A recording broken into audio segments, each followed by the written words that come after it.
This jump sucks. I spent a month building this dirt jump by hand, only to find out that it's not fun and it doesn't work with the rest of the trail. So now I'm gonna have to fix it.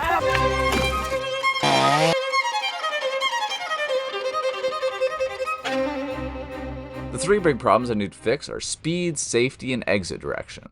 Currently the jump is too big and too small at the same time. It's too small for fast riders that can carry speed through the corner, and it's too big for riders that can't. I tried to fix that by making it a hip jump, but the angles weren't right. To fix it, I'm going to adjust the angle of the hip. I also want to make the far corner of the takeoff and landing even taller. To make this giant gap a little safer, I'm going to make the landing wider and the case pad bigger. This gives people more room for error, which is what you want on a public trail. I also have a plan to fix the exit direction, but I'm going to wait till I build the next jump before I get into that. Before I can build anything new, I have to deal with a couple issues first. The most obvious being this freshly fallen tree. This thing actually put up quite the fight. It's crazy how fast a little bit of dirt can dull a chainsaw chain. After only a few cuts, I had to resharpen it all over again.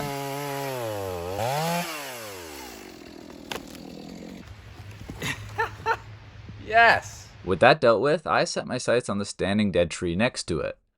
Which brings me to the next segment, which I like to call How Not to Fall a Tree. Follow these steps and you too can be crushed by a conifer. Step 1. The best plan is no plan. You gotta keep the tree and yourself guessing at all times. Step 2. Take a break mid-cut. What's the worst that could happen? Gotta make sure you're well rested for the next step. Step 3. Let that tree soar. Oh no. Step 4. Panic. Step 5. Ignore all the previous steps and actually put the tree on the ground safely, because this is getting ridiculous.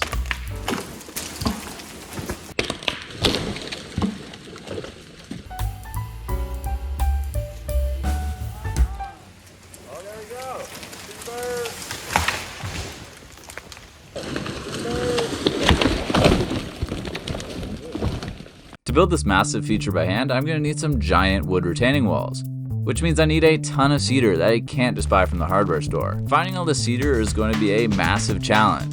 It's not like someone left a ton of cedar just laying on the ground. Oh, turns out someone did leave a ton of cedar just laying on the ground like 80 years ago. And most of it's still perfectly usable, so I'm just going to use that.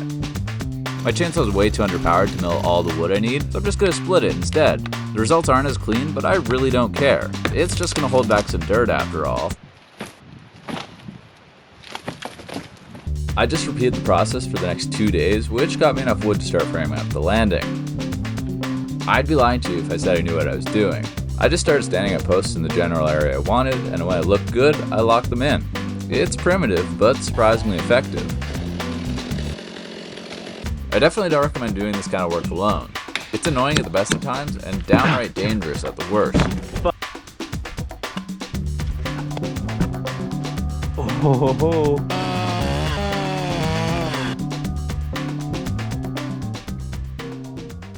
After another full day of collecting wood, I finally had enough to start piecing the retaining wall together. Here I'm spacing out the siding by about an inch, which will save me a bunch of wood, and hopefully it won't cause me too many issues later on. That one old growth log didn't quite have enough wood for the entire landing, which led me on a hunt for more cedar. Luckily I found this one nearby, which means I'm one step closer to finishing this insane project.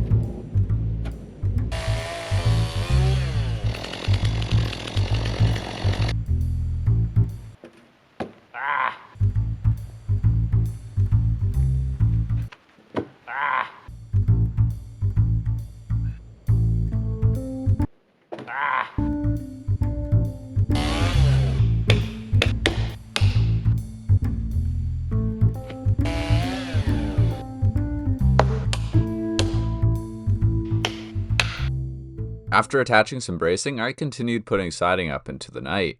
The next day, I came out to finish the job. I completely underestimated the sheer size of this lower wall. Ow! It's massive at over 12 feet tall and nearly 30 feet long. I'd probably make the landing a little smaller next time. This is kind of ridiculous. With the crib around the landing finally complete, I can finally start working on the takeoff. My plan is to build it with a similar retaining wall to the landing, but I've never done this before, so I kind of made it up as it went along.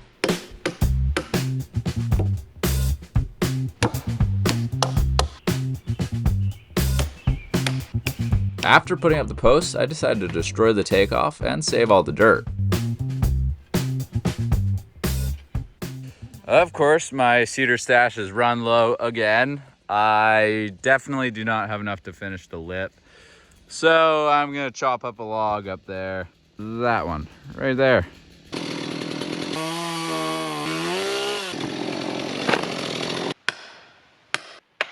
The cedar lottery wasn't so generous this time around. Luckily, there's a bunch of small deadfall in the area, and hopefully this should be enough to get me by.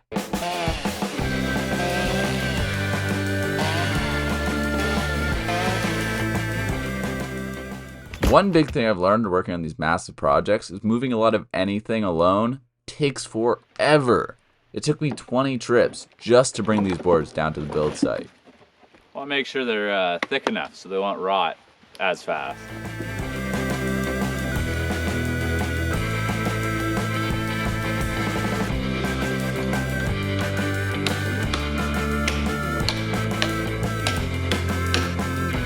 It's missed.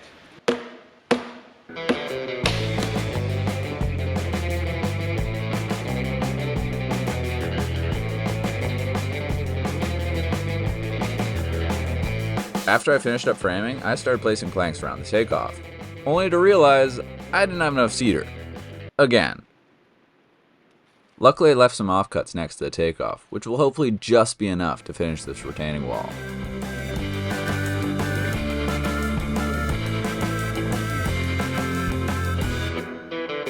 Dirt is surprisingly hard to come by on this mountain, so instead of just using dirt, I often use a bunch of sticks, logs, and rocks to fill up most of the volume.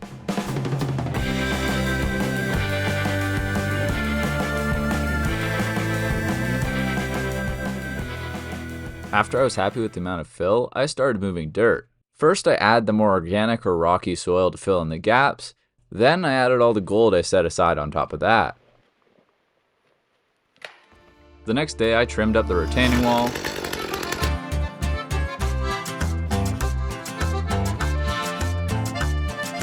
cleaned up the run-in some more, started mining a ton of dirt, but then something caught my ear far in the distance. Oh no, they're after me. Where's that? Okay, the feds aren't after me, but another group was. Here they come.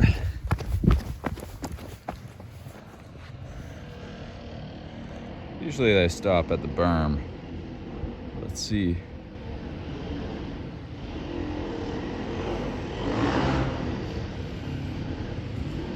This guy's a bit more confident.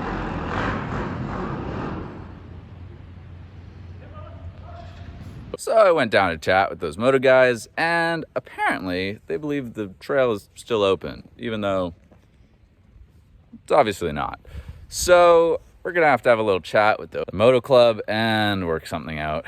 Yay, bureaucracy, woo. Legal multi-use trails are sometimes kind of weird. For instance, all the features I've built so far are technically also on a hiking trail. And the section above that is shared with hikers, bikers, dirt bikers, and even moto trials riders. Since a couple of these dirt bikers keep destroying my signage, I should probably put up something that shows the trail is definitely closed.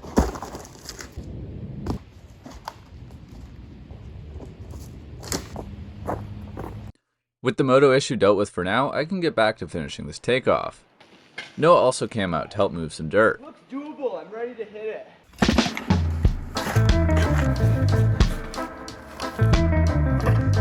Not too long after, Noah had to go, which meant I was going to have to work late into the night to finish this thing today.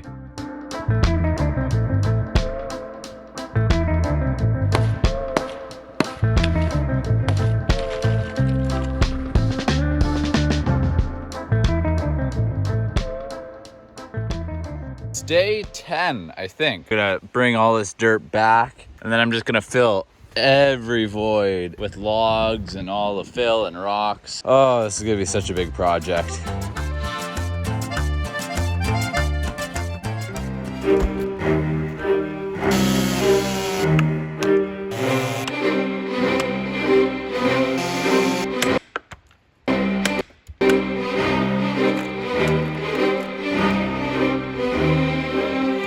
hindsight, I probably should have left a bigger opening, but it's a little too late to change that now. After dealing with that, it was fairly smooth sailing for a couple days.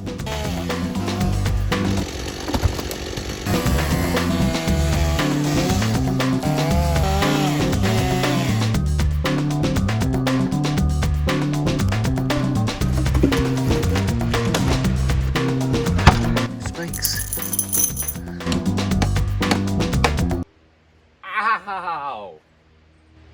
Oh.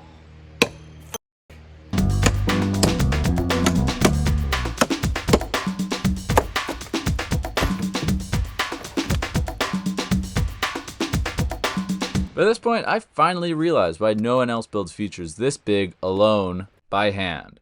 I just spent an entire day moving logs and barely made a dent. But I didn't come this far just to quit, so I kept working.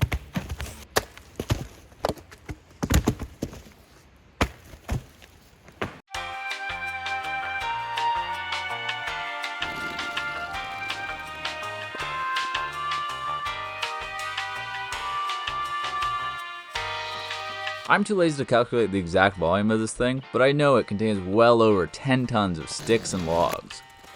That's enough to fill up multiple dump trucks, which is insane. If I knew that beforehand, I probably wouldn't have started this project in the first place. Or I would have made it, a lot smaller. But this is way cooler, so I guess it makes up for it.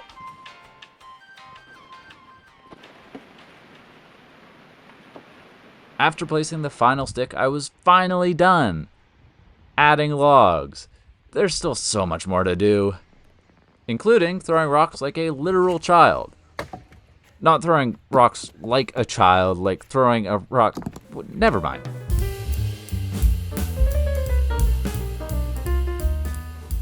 On the 15th day of this project, it was finally time to start moving dirt to this landing.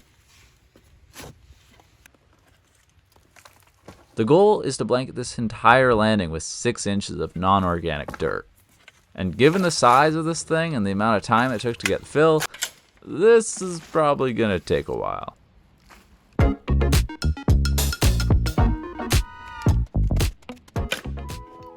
Turns out moving dirt day after day gets really boring. Even the time lapses are boring. So here's a little montage of everything I did that didn't involve digging.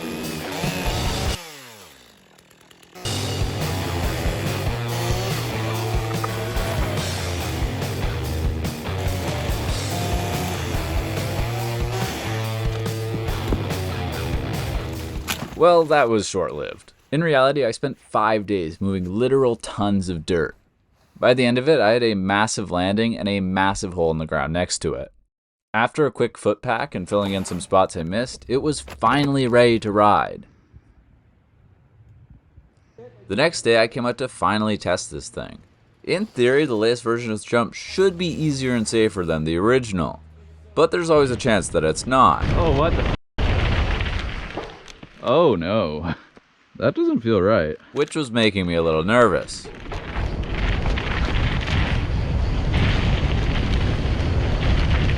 Holy. Yeah, buddy.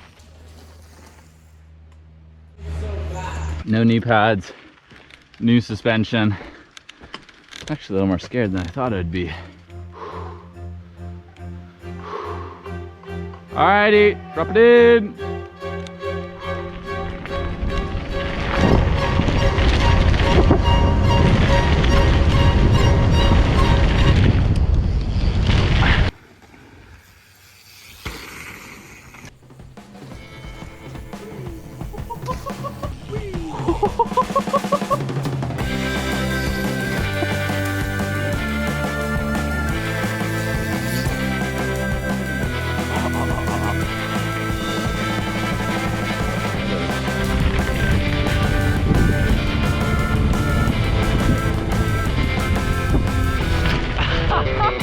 I dragged my